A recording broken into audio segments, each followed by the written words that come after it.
வணக்கம். 6 மணி செய்திகளை வழங்குவதற்காக நான் ஸ்ரீராம். பல்வேறு முக்கிய நிகழ்வுகளை தற்போது ஒரு நிமிட செய்திகளாக பார்க்கலாம். காலாவதியான சித்தாந்தத்தை நிலைநிறுத்துவதற்காக முன்வைக்கப்படும் அரசியல் முழக்கமே திராவிட மாடல் என்று ஆளுநர் ஆர் என் ரவி விமர்சித்துள்ளார். ஆங்கில நாளேட்டிற்கு பேட்டியளித்த ஆளுநர் ரவி, தர்மபுரம் ஆதீனத்திற்கு தான் சென்றபோது தனது பாதுகாப்பு வாகனம் தாக்கப்பட்டது மற்றும் தனக்கு மிரட்டல் விடுக்கப்பட்டது குறித்து புகார் அளித்தும் காவல்துறையினர் வழக்கு பதிவு செய்யவில்லை என்று கவலை தெரிவித்துள்ளார்.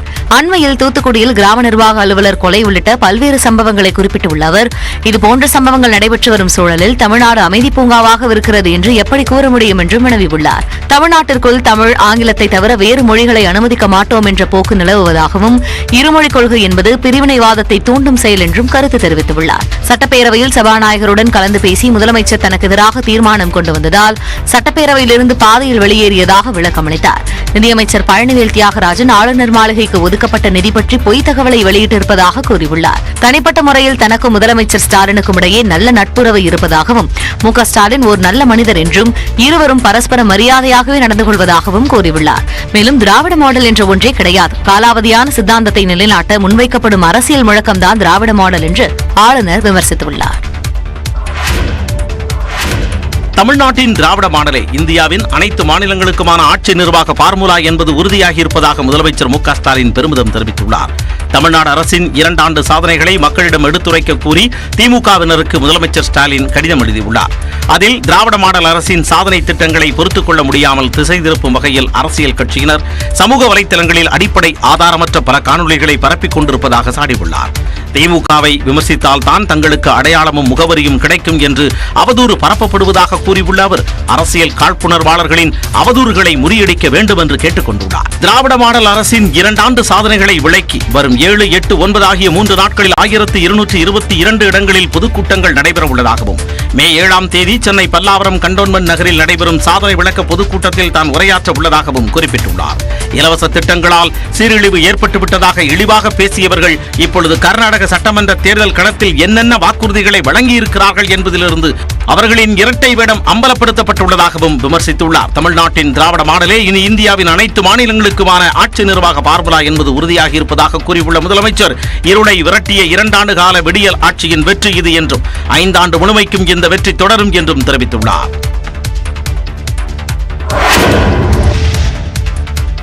திராவிட மாடல் குறித்து ஆளுநர் ரவி கூறிய கருத்திற்கு பல்வேறு அரசியல் பிரமுகர்கள் எதிர்ப்பு தெரிவித்துள்ளனர். இந்தியா முழுவதும் இதர பிற்படுத்தப்பட்ட மாணவர்கள் முதுகலை மருத்துவம் பயில 4022 இடங்களை பெற்றுத் தந்தது திராவிட மாடல் ஆட்சி என்று சட்டப்பேரவை சபாநாயகர் அப்பாவு தெரிவித்துள்ளார். MBBS PG படிக்கிறவங்களுக்கு 4022 இடம் இந்தியா முழுமையும் உள்ள OBCக்கு வாங்கி கொடுத்தது நம்முடைய தமிழக முதல்வர் தான். இந்த திராவிட மாடல் ஆட்சி தான் வாங்கி கொடுத்துருக்கு. ஆக சமூக நீதியினுடைய காவலர் திராவிட மாடல். அது சிலருக்கு பிடிக்கலன்னா கஷ்டமா இருக்கும். தமிழ்நாட்டில் சட்டம் ஒழுங்கு சீர்குலைந்ததால் அதை சுட்டிக்காட்டுவது ஆளுநரின் கடமை என்று பாஜக சட்டமன்ற குழு தலைவர் நயினார் நாகேந்திரன் தெரிவித்துள்ளார். அதாவது என்ன, கருத்து சுதந்திரம் எல்லாத்துக்கும் இருக்கு. சில விஷயங்களை கோடிட்டு காட்டுவது ஆளுநருடைய விஷயம். அவர் சில விஷயங்களை சொல்றாரு, அது சரியா இருந்தா அவங்க அக்செப்ட் பண்ண வேண்டியதானே. திராவிட மாடல் இன்னும் காலாவதியாகவில்லை என்று ஆளுநர் ஆர் என் ரவிக்கு திமுக மூத்த தலைவர் TKS இளங்கோவன் பதிலடி கொடுத்துள்ளார். வடக்கே இப்பொழுது புதிதாக போராட்டம் கிளம்பி இருக்கிறது. அனைவரும் சமம் என்று இந்த திராவிட மாடலை பின்பற்றி அவர்கள் அங்கே போராட்டங்களை, இடஒதுக்கீட்டுக்கான போராட்டங்களை எல்லாம் தொடங்கி இருக்கிறார்கள். ஆளுநர் ஆர் என் ரவி திராவிட இயக்கத்தின் மீது புழுதிவாரி தூற்றி இருப்பது விஷமத்தனமானது என்று மதிமுக பொதுச் செயலாளர் வைகோ கண்டனம் தெரிவித்துள்ளார். அவர் வெளியிட்டுள்ள அறிக்கையில், திராவிட இயக்க கருத்தியலை இழிவுபடுத்தி வரும் ஆளுநர் ஆர் என் ரவி மன்னிப்பு கேட்க வேண்டும் என்றும் வைகோ வலியுறுத்தியுள்ளார்.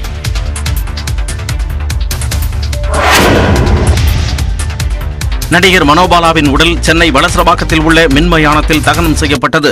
பன்முக திரை கலைஞரான மனோபாலா தனது 69வது வயதில் கல்லீரல் பாதிப்பு காரணமாக காலமானார். சென்னை சாலி கிராமத்தில் உள்ள வீட்டில் 2வது நாளாக வைக்கப்பட்டிருந்த உடலுக்கு திரை பிரபலங்கள் பலரும் அஞ்சலி செலுத்தினர். இயக்குனர் பாக்கியராஜ் தனது குடும்பத்துடனும், இயக்குனர் லோகேஷ் கனகராஜ், நடிகர்கள் சசிகுமார், சூரி, MS பாஸ்கர், மன்சூர் அலிகான், அப்புக்குட்டி, மரியம் ஜார்ஜ் உள்ளிட்டோரும் அஞ்சலி செலுத்தினர்.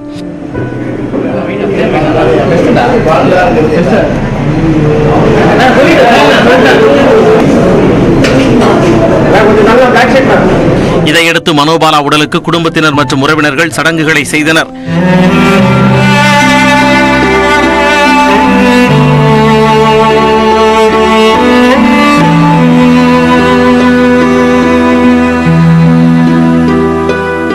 பின்னர் வளசரவாக்கத்தில் உள்ள மின் மயானத்தில் நடைபெற்ற இறுதிச் சடங்கில் நடிகை கோவை சரளா, நடிகர் பசுபதி, இயக்குநர்கள் R.K. செல்வமணி, பேரரசு உள்ளிட்டோர் கலந்து கொண்டனர். மனோபாலாவின் உடலுக்கு அவரது மகன் ஹரீஷ் இறுதிச் சடங்குகளை செய்தார். பின்னர் மனோபாலாவின் உடல் தகனம் செய்யப்பட்டது.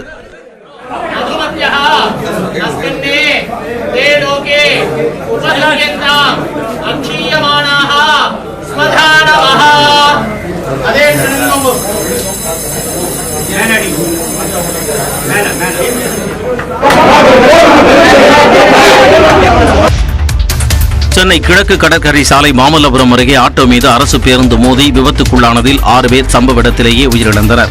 சென்னையில் இருந்து புதுச்சேரி நோக்கி தமிழ்நாடு அரசு போக்குவரத்து கழக பேருந்து பயணிகளுடன் கிழக்கு கடற்கரை சாலை வழியாக சென்று கொண்டிருந்தது. காஞ்சிபுரம் மாவட்டம் மணமை கிராமம் அருகே சென்று கொண்டிருந்த போது எதிர்பாராத விதமாக எதிர் திசையில் வந்த ஆட்டோ மீது பேருந்து மோதி விபத்துக்குள்ளானது. இந்த விபத்தில் ஆட்டோவில் பயணித்த 2 பெண் குழந்தைகள் மற்றும் ஓட்டுநர் உட்பட 6 பேர் உடல் நசுங்கி உயிரிழந்தனர். தகவல் அறிந்து சம்பவ இடத்திற்கு வந்த காவல்துறையினர் உடல்களை கைப்பற்றி மருத்துவமனைக்கு அனுப்பி வைத்தனர். விபத்து குறித்து வழக்கு பதிவு செய்து விசாரணை நடத்தி வருகின்றனர். இந்நிலையில் விபத்தில் உயிரிழந்தவர்கள் ஒரே குடும்பத்தைச் சேர்ந்தவர்கள் என்பது தெரியவந்தது. மகன் திருமணத்திற்கு அழைப்பிதழ் கொடுக்க சென்றபோது இந்த கோர விபத்து நிகழ்ந்திருக்கிறது. இதில் சென்னை ஆலந்தூரைச் சேர்ந்த கோவிந்தன், அவரது மனைவி மற்றும் மகன் விஜய் உள்ளிட்ட 6 பேர் உயிரிழந்தனர்.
தொடர்ந்து 1 நிமிட செய்திகளை பார்க்கலாம். உருவாகும் காற்றழுத்த தாழ்வு பகுதி புயலாக மாற வாய்ப்பு உள்ளதாக சென்னை வானிலை ஆய்வு மையம் தெரிவித்துள்ளது. வளிமண்டல கீழடுக்கு சுழற்சி காரணமாக வெள்ளிக்கிழமை முதல் 8ஆம் தேதி வரை தமிழ்நாடு, புதுச்சேரியில் இடி மின்னலுடன் மிதமான மழை பெய்யக்கூடும் என்றும் தெரிவித்துள்ளது. சென்னையில் 48 மணி நேரத்திற்கு இடி மின்னலுடன் லேசான மழை பெய்ய வாய்ப்பு உள்ளது.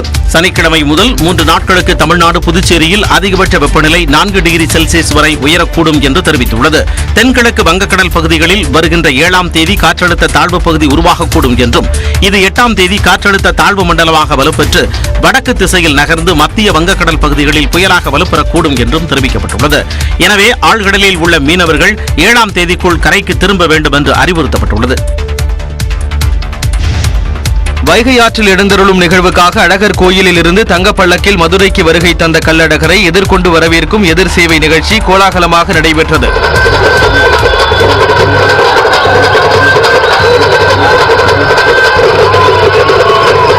சித்திரை பெருவிழாவின் சிகர நிகழ்வான கள்ளழகர் வைகை ஆற்றில் இறங்கும் விழா வெள்ளிக்கிழமை நடைபெற உள்ளது. இதற்காக அழகர் கோயிலில் இருந்து சுந்தரராஜ பெருமாள் தங்க பல்லக்கில் கள்ளழகர் திருக்கோலத்தில் மதுரைக்கு புறப்பட்டார். 18ஆம் படி கருப்பணசாமி கோயிலில் உத்தரவு பெற்று கள்ளழகர் மதுரை நோக்கி புறப்பட்டார். தொடர்ந்து வியாழன் காலை 6 மணி அளவில் மதுரை மாநகர எல்லையான 3 மாவடியில் மதுரை மக்கள் அழகரை எதிர்கொண்டு வரவேற்கும் எதிர் சேவை நடைபெற்றது. அப்போது பக்தர்கள் சூடம் ஏற்றி அழகரை வழிபட்டனர்.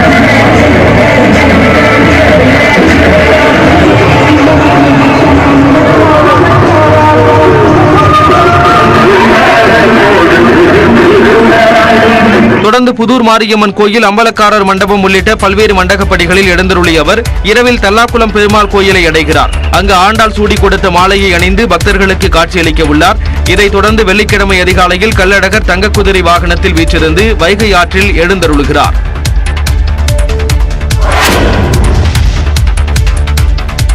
மணிப்பூரில் பழங்குடியின மக்களுக்கும் மாற்று சமூகத்தினருக்கும் ஏற்பட்ட மோதல் வன்முறையாக மாறியதை அடுத்து ஊரடங்கு அமல்படுத்தப்பட்டு இணைய சேவை துண்டிக்கப்பட்டது. மணிப்பூரில் மெய்டி சமூகத்தினர் தங்களை பழங்குடியினர் பிரிவில் சேர்க்க வலியுறுத்தி வருகின்றனர். ஆனால் இதற்கு பழங்குடியின மக்கள் எதிர்ப்பு தெரிவித்துள்ளனர். மேடி சமூகத்தினருக்கு வழங்கப்படும் சலுகைகளுக்கு எதிர்ப்பு தெரிவித்து மணிப்பூர் பட்டியலின மாணவ அமைப்பினர் சுரச்சந்த்பூர் உட்பட 7 மாவட்டங்களில் புதன்கிழமை ஒற்றுமை பேரணி மேற்கொண்டனர். அதில் வன்முறை வெடித்தது. மாநிலம் முழுவதும் 5 நாட்களுக்கு இணைய சேவையும் துண்டிக்கப்பட்டுள்ளது. சட்டம் ஒழுங்கை பராமரிக்க ராணுவத்தினர் களமிறக்கப்பட்டு 7500 பேர் மீட்கப்பட்டு பாதுகாப்பான இடங்களில் தங்க வைக்கப்பட்டுள்ளனர். நிலைமையை கட்டுப்படுத்தும் வகையில் கொடி அணிவகுப்பையும் ராணுவத்தினர் நடத்தினர். பிரச்சனை தீவிரமடைந்துள்ளதாகவும் தங்களுக்கு உதவி செய்ய பிரதமர், உள்துறை அமைச்சர், பாதுகாப்பு அமைச்சர் முன்வர வேண்டும் என்று பிரபல குத்துச்சண்டை வீராங்கனையும் முன்னாள் எம்பியுமான மேரி கோம் கோரிக்கை விடுத்தார். இந்நிலையில் மணிப்பூர் நிலவரம் குறித்து மாநில முதலமைச்சர் பைரன் சிங்கிடம் கேட்டறிந்த உள்துறை அமைச்சர் அமித்ஷா போதுமான ராணுவ மற்றும் துணை ராணுவ உதவியை வழங்குவதாக அறிவித்தார். மேலும் சட்டம் ஒழுங்கை நிலைநாட்ட போதுமான ஏற்பாடுகளை செய்துள்ளதாக ராணுவம் தரப்பில் கூறப்பட்டுள்ளது. தீரன் அதிகாரம் 1 படப்பாணியில் திருவண்ணாமலை ஏடிஎம் கொள்ளை வழக்கின் முக்கிய குற்றவாளியை காவல்துறையினர் கைது செய்துள்ளனர். திருவண்ணாமலை, கலசப்பாக்கம், போலூர் ஆகிய இடங்களில் உள்ள 4 ஏடிஎம்களில் கடந்த பிப்ரவரி மாதம் 12ஆம் தேதி கொள்ளையடிக்கப்பட்டது. 72 லட்சம் ரூபாய் கொள்ளையடிக்கப்பட்ட இந்த வழக்கில் 9 தனிப்படைகள் அமைக்கப்பட்டு சம்பவத்தில் தொடர்புடைய 8 பேர் கைது செய்யப்பட்டனர். கொள்ளைக்கு மூளையாக செயல்பட்ட ஆசிப் ஜாவித் என்பவரை பிடிக்க காவல் ஆய்வாளர் புகழ் தலைமையிலான தனிப்படை ஹரியானாவில் முகாமிட்டிருந்தது. இந்நிலையில் ஹரியானா, ராஜஸ்தான் எல்லையில் தவுரு பகுதியில் முக்கிய குற்றவாளியை தனிப்படையினர் சுற்றி வளைத்தனர். ஆரவல்லி மலைப்பகுதியில் பாழடைந்த கட்டடத்தில் பதுங்கியிருந்த ஆசிப் ஜாவேத்தை துப்பாக்கி முனையில் உயிருடன் பிடித்து மேவாட் நீதிமன்றத்தில் ஆஜர்படுத்தினர். அவரிடம் இருந்து 15 லட்சம் ரூபாய் பறிமுதல் செய்யப்பட்டது. இதையடுத்து ஆசிப் ஜாவேத் விமானம் மூலம் சென்னை அழைத்து வரப்பட்டார். காவல் ஆய்வாளர் புகழ் தலைமையிலான தனிப்படையினரின் துணிகரச் செயலை பாராட்டி டிஜிபி சைலேந்திரபாபு 1 லட்சம் ரூபாய் வெகுமதி அறிவித்துள்ளார். அம்பாசமுத்திரத்தில் விசாரணை கைதிகளின் பற்கள் பிடுங்கப்பட்ட வழக்கில் 2 காவலர்கள் மீதும் சிபிசிஐடி காவல்துறை வழக்கு பதிவு செய்துள்ளது. நெல்லை மாவட்டம் அம்பாசமுத்திரம் கோட்டத்தில் உள்ள காவல் நிலையங்களில் விசாரணை கைதிகளின் பற்களை பிடுங்கி சித்திரவதை செய்ததாக எழுந்த புகார் பெரும் அதிர்வலைகளை ஏற்படுத்தியது. இதுகுறித்து சுபாஷ், அருண்குமார், அவரது சகோதரர் என 3 பேர் அளித்த புகாரின் கீழ் ஏஎஸ்பி பல்பீர் சிங் மீது 8 பிரிவுகளின் கீழ் வழக்கு பதிவு செய்யப்பட்டுள்ளது. இந்த வழக்குகளின் முதல் தகவல் அறிக்கையில் பல்பீர் சிங் மற்றும் பலர் என்றே குறிப்பிடப்பட்டிருந்தது. இந்நிலையில் அருண்குமார் அளித்த புகாரை விசாரித்த சிபிசிஐடி காவல்துறையினர் பாதிக்கப்பட்டவர்களை காவல் நிலையத்திற்கு அழைத்து வந்ததால் அம்பாசமுத்திரம் உதவி ஆய்வாளர் முருகேசன் மற்றும் தனிப்பிரிவு காவலர் மோகன்குமார் ஆகியோரின் பெயர்களையும் முதல் தகவல் அறிக்கையில் தற்போது சேர்த்துள்ளனர். இதையடுத்து புகார் அளித்த அருண்குமார் தரப்பில் 7 பேருக்கு சம்மன் அனுப்பியுள்ள சிபிசிஐடி வெள்ளிக்கிழமையன்று விசாரணைக்கு ஆஜராகுமாறு உத்தரவிட்டுள்ளது. மேலும் 2 வழக்குகளில் விசாரணை நடத்தும் போது கல்லிடைக்குறிச்சி மற்றும் விகேபுரம் ஆகிய காவல் நிலையங்களில் பணியாற்றிய காவலர்கள் மீதும் வழக்கு பாயும் என கூறப்படுகிறது. தமிழ்நாடு முழுவதும் பொறியியல் பிடெக் படிப்புகளில் சேர வெள்ளிக்கிழமை முதல் விண்ணப்பிக்கலாம் என்று அண்ணா பல்கலைக்கழகம் அறிவித்துள்ளது. அரசு உதவி பெறும் பொறியியல் கல்லூரிகள், அண்ணா பல்கலைக்கழக உறுப்பு கல்லூரிகளில் சேர மாணவர்கள் விண்ணப்பிக்கலாம். 12ஆம் வகுப்பு பொதுத் தேர்வு முடிவுகள் வரும் 8ஆம் தேதி வெளியாக உள்ளன. ஆண்டுதோறும் தேர்வு முடிவுகள் வெளியாவதற்கு முன்பாகவே பொறியியல் படிப்பிற்கு விண்ணப்பிக்கும் தேதி அறிவிக்கப்படும் நிலையில் இந்த ஆண்டு மே 5ஆம் தேதி பொறியியல் படிப்புகளுக்கான விண்ணப்பங்கள் வழங்கப்பட உள்ளன. இணைய முகவரி மூலம் ஜூன் 4ஆம் தேதி வரை விண்ணப்பிக்கலாம் என்று தெரிவிக்கப்பட்டுள்ளது. பதிவு கட்டணமாக பட்டியலின பழங்குடியின மாணவர்களுக்கு 250 ரூபாயும், மற்ற பிரிவுகளைச் சேர்ந்த மாணவர்களுக்கு 500 ரூபாயும் செலுத்த வேண்டும். இணையதள வாயிலாக விண்ணப்பிக்க இயலாத மாணவர்கள் தங்களின் விண்ணப்பத்தை சமர்ப்பிக்க ஏதுவாக தமிழ்நாடு பொறியியல் சேர்க்கை சேவை மையம் அனைத்து மாவட்டங்களிலும் அமைக்கப்பட்டுள்ளது. டெல்லியில் போராட்டம் நடத்தி வரும் மல்யுத்த வீராங்கனைகளை போலீசார் தாக்கியதாக புகார் எழுந்துள்ள நிலையில் முதலமைச்சர் மு க ஸ்டாலின் கண்டனம் தெரிவித்துள்ளார். பாஜக எம்பியும் இந்திய மல்யுத்த சம்மேளனத்தின் தலைவருமான பிரிஜ் சிங் மீது பாலியல் புகாரை முன்வைத்து டெல்லி ஜந்தர் மந்தரில் மல்யுத்த வீராங்கனைகள் போராடி வருகின்றனர். பிரிஜ் பூஷன் மீது வழக்கு பதிவு செய்யப்பட்ட நிலையில் அவரை கைது செய்து சிறைக்கு அனுப்பும் வரை தங்களின் போராட்டம் தொடரும் என்று தெரிவித்துள்ளனர். இந்நிலையில் போராட்டம் நடத்தி வந்த மல்யுத்த வீரர் வீராங்கனைகளுக்கும் டெல்லி காவல்துறையினருக்கும் இடையே தள்ளுமுள்ளு ஏற்பட்டது. அப்போது போலீஸ் சீருடையில் வந்த சிலர் தங்களை தாக்கியதாக மல்யுத்த வீரர்கள் குற்றம் சாட்டியுள்ளனர். இந்நிலையில் தங்கள் சாதனைகளால் நாட்டிற்கே பெருமை தேடித்தந்த நமது மற்போர் வீரர்களுக்கு இழைக்கப்பட்டு வரும் பெரும் அநீதியை கண்டு அதிர்ச்சி அடைவதாக முதலமைச்சர் மு க ஸ்டாலின் தெரிவித்துள்ளார். அவரது ட்விட்டர் பதிவில் பெண்களுக்கு அதிகாரம் அளிப்பதை பற்றி பிரதமர் மோடி தொடர்ந்து பிரசங்கம் செய்வதாகவும் அவரது பொய் வாக்குறுதிகளுக்கு முரணாக கத்வா, உன்னாவ், ஹாத்ரஸ், பில்கிஸ் பானு என பல வழக்குகளிலும் பாதிக்கப்பட்டோருக்கு தொல்லையளிப்பதும் குற்றம் சாட்டப்பட்டோரை பாதுகாப்பதுமே பாஜகவின் அடையாளமாக இருப்பதாக விமர்சித்துள்ளார். அதிமுக தொண்டர்கள் தங்கள் பக்கம் இருப்பது திருச்சி மாநாடு மூலம் உறுதியாகி இருப்பதாக ஓ பன்னீர்செல்வம் தெரிவித்துள்ளார். மதுரை விமான நிலையத்தில் செய்தியாளர்களிடம் பேசிய அவர் அடுத்த மாநாடு குறித்து விரைவில் அறிவிப்பு வெளியாகும் என்றார். தொண்டர்கள் எங்கள் பக்கம்தான் இருக்கிறார்கள் என்பது திருச்சி மாநாட்டின் மூலம் நிரூபணமாக இருக்கிறது என்று தெரிவிக்கிறது.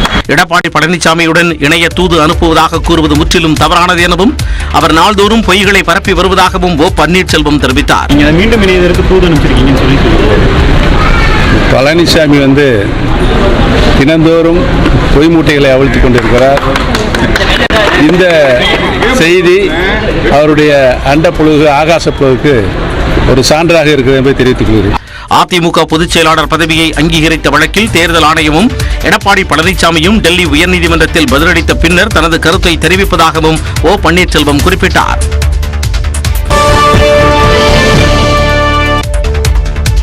தொடர்ந்து ஒரு நிமிட செய்திகளை பார்க்கலாம்.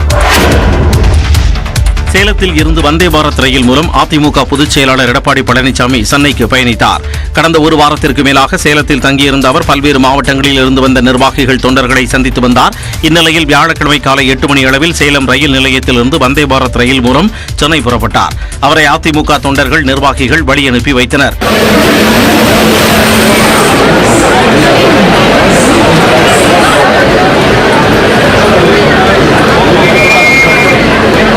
அப்போது ரயிலில் அவருடன் பொதுமக்கள் பலரும் புகைப்படங்கள் எடுத்துக் கொண்டனர். சென்னை கோவை இடையிலான வந்தே பாரத் அதிவிரைவு ரயில் சேவையை பிரதமர் மோடி கடந்த மாதம் 8ஆம் தேதி தொடங்கி வைத்தார். புதுக்கோட்டை மாவட்டம் அறந்தாங்கி அருகே மஞ்சு விரட்டு போட்டியில் மாடு முட்டி உயிரிழந்த காவலரின் உடலை மாவட்ட காவல் கண்காணிப்பாளர் தோளில் சுமந்து சென்றது நெகிழ்ச்சியை ஏற்படுத்தியது. மீமிசல் காவல் சரகத்தில் காவலராக பணிபுரிந்து வந்தவர் நவநீத கிருஷ்ணன். இவர் திருமயம் தாலுகா கல்லூர் கிராமத்தில் நடைபெற்ற மஞ்சு விரட்டு போட்டியில் பாதுகாப்பு பணிக்கு சென்றார். அப்போது மாடு முட்டியதில் நவநீத கிருஷ்ணன் நிகழ்விடத்திலேயே உயிரிழந்தார். அவரது உடல் 30 குண்டுகள் முடங்க அரசு மரியாதையுடன் நல்லடக்கம் செய்யப்பட்டது.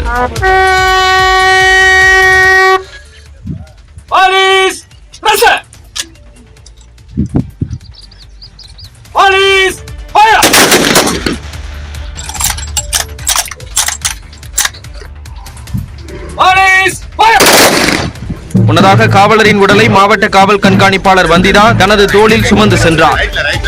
இந்த காட்சிகளை பார்த்த பலரும் நெகிழ்ச்சி அடைந்தனர். ஸ்டெர்லைட் வழக்குகள் மீதான இறுதி விசாரணை வரும் ஆகஸ்ட் 22 மற்றும் 23ஆம் தேதிகளில் நடைபெறும் என உச்சநீதிமன்றம் தெரிவித்துள்ளது. தூத்துக்குடி ஸ்டெர்லைட் ஆலையில் பராமரிப்பு பணிகளை மேற்கொள்ள அனுமதிக்க கோரி வேதாந்தா நிறுவனம் உச்சநீதிமன்றத்தில் இடையீட்டு மனு தாக்கல் செய்தது. இந்த வழக்கை விசாரித்த உச்சநீதிமன்றம் ஸ்டெர்லைட் ஆலையில் உள்ள ஜிப்சம் உள்ளிட்ட கழிவுகளை அகற்றவும் பசுமை வளாகத்தை பராமரிக்கவும் அறிவுரை வழங்கியது. இது தொடர்பாக தமிழ்நாடு அரசு பதிலளிக்கவும் உத்தரவிட்டது. தொடர்ந்து இன்று நடைபெற்ற வழக்கு விசாரணையில் நிபுணர்கள் குழு அறிக்கையின் அடிப்படையில் எந்தெந்த செயல்பாடுகளுக்கு அனுமதி வழங்கப்படும் என்பது குறித்து முடிவெடுக்கப்பட்டுள்ளதாகவும் பராமரிப்பு பணிகளை செயல்படுத்துவது குறித்து விரைவில் முடிவெடுக்கப்படும் எனவும் தமிழ்நாடு அரசு பதிலளித்தது. இதையடுத்து ரசாயன கழிவுகளை நீக்குவது, கூடுதல் பராமரிப்பு பணிகளை அனுமதிக்க வேண்டும் உள்ளிட்ட நீதிமன்றத்தின் பழைய உத்தரவை ஜூலை 1ஆம் தேதிக்குள் செயல்படுத்த வேண்டும் என தமிழ்நாடு அரசுக்கு உச்சநீதிமன்றம் உத்தரவிட்டுள்ளது. தமிழ்நாட்டில் பல்வேறு கோயில்களிலும் சித்திரை திருவிழாவை ஒட்டி தேர் பவனி விமர்சையாக நடைபெற்றது. தஞ்சை மாவட்டம் கும்பகோணம் சாரங்கபாணி கோயில் தேரோட்டத்தில் சாரங்கபாணி தேவி பூதேவி சமேதராக தேரில் எழுந்தருளினார். அலங்காரத்துடன் 110 அடி உயரம் கொண்ட தேரை திரளான பக்தர்கள் வடம்பிடித்து இழுத்தனர்.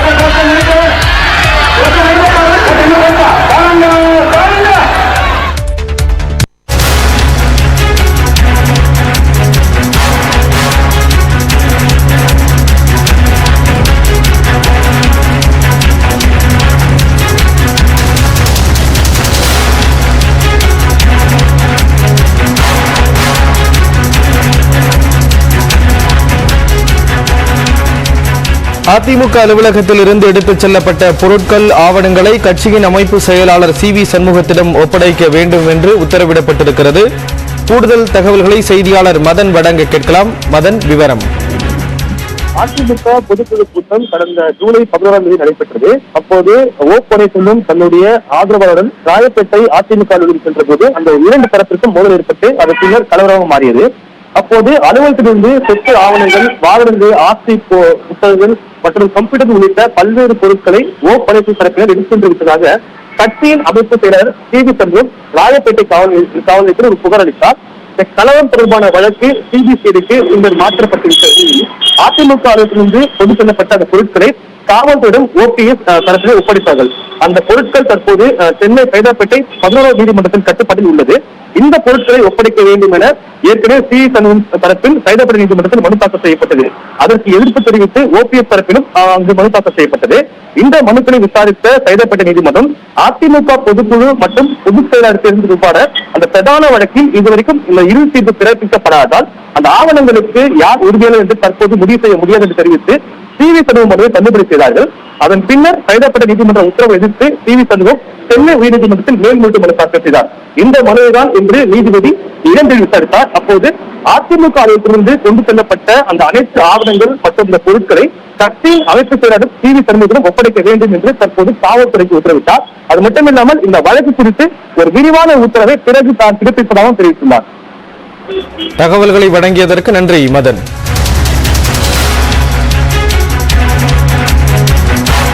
அண்மை செய்திகளுக்கு தொடர்ந்து இணைந்திருங்கள். இது நியூஸ் 18 தமிழ்நாடு.